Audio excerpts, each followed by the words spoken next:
বাচ্চারা আজকে তো লক্ষ্মী পুজো। হ্যাঁ ম্যাম। চল তাহলে প্রতিমাটা নিয়ে আসি। ঠিক আছে ম্যাম, চলুন। আরে ম্যাম, আপনার কি হলো? আরে বাচ্চারা আমার পাটা টেনে ধরেছে, আমি মনে হয় আর হাঁটতে পারবো না। ম্যাম ওই ছায়ের মধ্যে বসি। হ্যাঁ চলুন।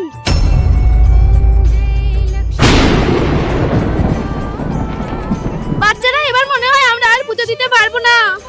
জয় মা লক্ষ্মী, জয় মা লক্ষ্মী, সবাই বলো জয় মা লক্ষ্মী, জয় মা লক্ষ্মী, জয় মা লক্ষ্মী। আপনাদের কি প্রতিমা প্রয়োজন?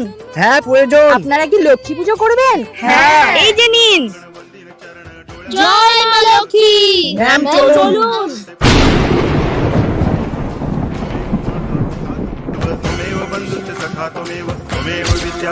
আরে আমার পা ভালো হয়ে গেছে। আর আমাদের যে প্রতিমা প্রয়োজন ওই মেয়েটা কিভাবে জানলো? তাই তো ম্যাম।